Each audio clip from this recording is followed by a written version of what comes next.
ಎಲ್ಲರಿಗೂ ನಮಸ್ಕಾರ ರೀ. ರಿಯಾಸ್ ಕಿಚನ್ಗೆ ಸ್ವಾಗತ ರೀ. ಇವತ್ತು ನಾನು ಒಂದೆರಡು ದೊಡ್ಡದು ಮಾವಿನಕಾಯಿ ಸೀಸನ್ ನೋಡ್ರಿ.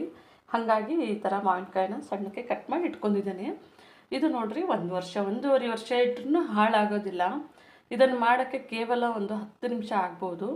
ತುಂಬ ಚೆನ್ನಾಗಿರುತ್ತೆ, ಒಳ್ಳೆ ಟೇಸ್ಟ್ ಆಗಿರುತ್ತೆ. ಅಂದರೆ ನಮಗೆ ವರ್ಷವಿಡೀ ಇಟ್ಟರೂ ಹಾಳಾಗೋದಿಲ್ಲ, ಚೆನ್ನಾಗಿರುತ್ತೆ.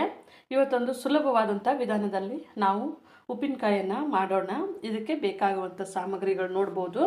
ಮೆಂತ್ಯ ಒಂದು 3 ಟೇಬಲ್ ಸ್ಪೂನ್ ತೊಗೊಂಡಿನಿ ರೀ. 1 ಟೇಬಲ್ ಸ್ಪೂನಷ್ಟು ಸೊಪ್ಪು ತೊಗೊಂಡಿನಿ, ಅಂದರೆ ಸೊಂಪು ಅಂತಾರಲ್ಲ, ಸೊಂಪು ತೊಗೊಂಡಿದ್ದೀನಿ, ದಿನ ಸೊಂಪು. ಮತ್ತು ಇಲ್ಲಿ 1-2 ಚಮಚ ಜೀರಿಗೆ, ಇಲ್ಲಿ 1 ಚಮಚದಷ್ಟು ಸಾಸಿವೆ ನನ್ನ ಹತ್ರ ಅದು ಬಿಳಿ ಸಾಸಿವೆ ಬರುತ್ತೆ, ಅದು ಉಪ್ಪಿನಕಾಯಿಗೆ ಹಾಕ್ತಾರೆ, ಅದು ಇಲ್ಲ. ಹಾಗಾಗಿ ನಾನಿದು ಬ್ಲ್ಯಾಕ್ ಕಲರ್ ಸಾಸಿವೆಯನ್ನು ತೊಗೊಂಡಿದ್ದೇನೆ. ಇದು ತುಂಬ ಟೇಸ್ಟ್ ಕೊಡುತ್ತೆ. ಇದು ನಮಗೆ ಮಸಾಲ ರೆಡಿ ಮಾಡ್ಕೊಳ್ಳೋಕ್ಕೆ. ನಾನು ಇದನ್ನು ಎಲ್ಲವನ್ನು ಫ್ರೈ ಮಾಡಬೇಕ್ರಿ. ಇವಾಗ ಮೆಂತ್ಯ ಹಾಕಿದ್ದೀನಿ. ಮೆಂತ್ಯ ಒಂಚೂರು ಬಿಸಿ ಆಗಬೇಕು. ಮೆಂತ್ಯ ಒಂಚೂರು ಘಮ ಬರಬೇಕಾದ್ರೇ ಇದಕ್ಕೆ ನಾವು ಸೊಂಪು ಮತ್ತು ಜೀರಿಗೆ, ಸಾಸಿವೆ ಸೇರಿಸ್ಬೇಕು. ಇವಾಗ ನಾವು ಎಲ್ಲವನ್ನು ಸೇರಿಸಿದ್ದೇವ್ರಿ. ಅಂದರೆ ಸ್ವಲ್ಪನೇ ಹಸಿ ವಾಸನೆ ಹೋಗಬೇಕು, ಅಂದರೆ ಸ್ವಲ್ಪ ನಮಗೆ ಇದು ಫ್ರೈ ಮಾಡಿದ್ದು ಘಮ ಬರಬೇಕು. ಅಲ್ಲಿ ತನಕ ನಾವು ಸ್ವಲ್ಪನೇ ಈ ಥರನೇ ಮಾಡ್ಕೋಬೇಕು ಫ್ರೈ. ಇವಾಗ ನಮ್ಮದಿದು ಸ್ವಲ್ಪನೇ ಸಾಸಿವೆ ಚಟಪಟ ಅಂತ ಸಿಡಿತಾ ಇದ್ದಾಗೆ ನೋಡ್ರಿ, ನಾವು ಇದನ್ನು ಆಫ್ ಮಾಡ್ಕೋಬೇಕು. ಸ್ವಲ್ಪ ಇದು ತಣ್ಣಗಾಗ್ಲಿಕ್ಕೆ ಬಿಡಬೇಕು. ಇವಾಗ ನೀವು ನೋಡ್ಬೋದು, ನಾನಿಲ್ಲಿ 4 ಟೇಬಲ್ ಸ್ಪೂನು ಆಯಿಲ್ ಬಿಸಿ ಮಾಡ್ಕೊತಾ ಇದ್ದೇನೆ. ಇವಾಗ ಮಿಕ್ಸಿ ಜಾರ್ಗೆ ನಾವು ಹುರಿದಿಟ್ಕೊಂಡಿರುವಂಥ ಮಸಾಲವನ್ನು ಹಾಕ್ಕೊಳ್ಳೋಣ. ಆಯಿಲು ಬಿಸಿ ಆಗ್ತಾ ಇದೆ, ಹಾಗಾಗಿ ನಾನು ಸ್ಟವ್ ಆಫ್ ಮಾಡ್ತಾ ಇದ್ದೀನಿ. ಇವಾಗ ಇದಕ್ಕೇ ನೋಡ್ಬೋದು, ಇದು ಹಿಂಗಿದೆ. ಈ ಹಿಂಗನ್ನು ಈ ಥರ ನಾವು ಇದಕ್ಕೆ ಹಾಕ್ಕೋಬೇಕ್ರಿ. ಇದ್ರ ಒಟ್ಟಿಗೆ ಹಾಕ್ಕೊಂಡು ಮಿಕ್ಸಿ ಮಾಡೋಣ.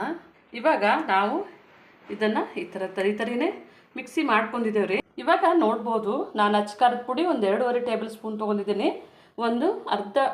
ಅರ್ಧ ಸ್ಪೂನ್ನಷ್ಟು ಅರಿಶಿನ ತೊಗೊಂಡಿದ್ದೀನಿ, ಮತ್ತು 2.5 ಟೇಬಲ್ ಸ್ಪೂನ್ನಷ್ಟು ಉಪ್ಪನ್ನು ತೊಗೊಂಡಿದ್ದೇನೆ. ಇದ್ರ ಜೊತೆಗೇ ನಾವು ಇದನ್ನು ಇನ್ನೊಂದು ಸ್ವಲ್ಪ, ಅಂದರೆ ಇದು ನಮಗೆ ಮಿಕ್ಸ್ ಆಗಬೇಕು. ಇದು ಮಸಾಲ ಮಾತ್ರ ತುಂಬ ಒಳ್ಳೆ ಪರಿಮಳ ಬರ್ತಾ ಇದೆ ರೀ, ಮತ್ತು ನಮಗೆ ಉಪ್ಪಿನಕಾಯಿನೂ ಸಹ ಅಷ್ಟೇ ಟೇಸ್ಟಾಗಿಯೇ ಇರುತ್ತೆ. ಇವಾಗ ನೋಡ್ಬೋದು, ನಾನು ಇದನ್ನು ಮಿಕ್ಸಿ ಮಾಡ್ಕೊಂಡಿದ್ದೇನೆ ರೀ. ಇದ್ರ ಘಮ ಅಂತೂ ತುಂಬ ಚೆನ್ನಾಗಿದೆ, ಒಳ್ಳೆ ಟೇಸ್ಟಾಗಿಯೂ ಇದೆ. ಇವಾಗ ನಾನೊಂದು 5-6 ಎಸಳು ಬೆಳ್ಳುಳ್ಳಿಯನ್ನು ಈ ಥರ ಕಟ್ ಮಾಡಿ ಇಟ್ಕೊಂಡಿದ್ದೇನೆ. ನೀವು ಈ ಥರನ ಹಾಕೋಬೋದು, ಇಲ್ಲ ಅಂತಂದರೆ ಎಣ್ಣೆ ಬಿಸಿ ಮಾಡಿರ್ತೀವಲ್ಲ ಅದರೊಳಗೂ ಹಾಕ್ಬೋದು. ನಾನು ಇದನ್ನು ಈ ಪಾತ್ರೆಗೆ ಹಾಕೋತಾ ಇದ್ದೇನೆ. ಈಗ ಮಾವಿನಕಾಯಿ ನೋಡ್ರಿ, ನಮ್ಮದು 1/4 kg ನಾನು ಮಾವಿನಕಾಯಿಗೆ ಈ ಥರ ಅಂದರೆ ಮಸಾಲವನ್ನು ತೊಗೊಂಡಿದ್ದೇನೆ. ಇವಾಗ ಇದಕ್ಕೇ ಇದು ಮಸಾಲವನ್ನು ಹಾಕ್ಕೊಳ್ಳೋಣ. ಇವಾಗ